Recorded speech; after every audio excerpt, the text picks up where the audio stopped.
নাজিৰা সমজিল্লাক অন্তৰ্গত নাজিৰা থানা, নাজিৰা ৰাজচক্ৰ আৰু লক্ষ্মীজান বন সংমণ্ডলৰ এলেকাৰ বিহুবৰ চাহ বাগিচাৰ শাখা বাগিচা বিহুবাৰী চাহ বাগিচাত গত 2022 চনৰ পৰা চাহ বাগিচাৰ ভূমিত অবৈধভাৱে চাহ বাগিচা কৰ্তৃপক্ষই শিল খনন কৰি চাহ বাগিচাখনক ধ্বংসৰ দিশলৈ অগ্ৰসৰ কৰা আমাৰ দৃষ্টিগোচৰ হৈছে আৰু সেই সংক্ৰান্তত বিহিত ব্যৱস্থা গ্ৰহণ কৰিবৰ বাবে আমি অসম চাহজন যুৱ ছাত্ৰ পৰিষদ বিহুবৰ চাহ বাগিচা প্ৰাথমিক গোটে সমজিল্লা আয়ুক্তক তথা বন সংমণ্ডল বিষয়া লক্ষ্মীজান বিট অফিচক আৰু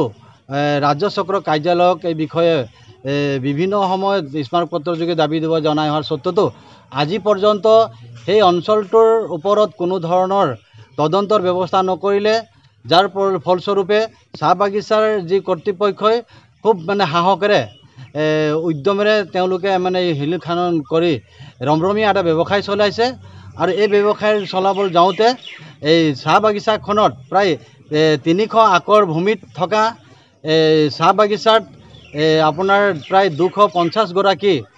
শ্ৰমিক আৰু কৰ্মচাৰী জড়িত থকা তেওঁলোকৰ আগন্তুক দিনৰ অৰ্থৰ যি উপাৰ্জনৰ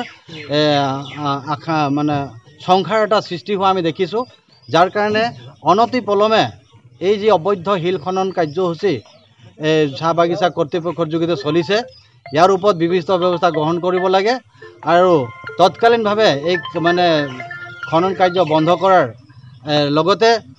এই যি বেআইনীভাৱে শিল খনন কাৰ্য চলাই আছে ইয়াৰ এটা সৰজমিন তদন্তৰ যোগেদি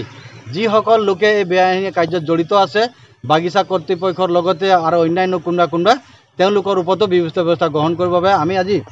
এই সমজিল্লা কাৰ্যালয়ৰ সন্মুখত আমি 2 ঘণ্টা ধৰ্মঘট কাৰ্যসূচীৰ যোগেদি আমি প্ৰতিবাদ জনাইছোঁ আৰু এখন স্মাৰকপত্ৰ প্ৰদান কৰিম সন্মানীয় জিলা আয়ুক্তক ডাঙৰীয়াক আৰু ইয়াৰ যোগেদি আমি যদি ইয়াৰ ওপৰত কোনো ধৰণৰ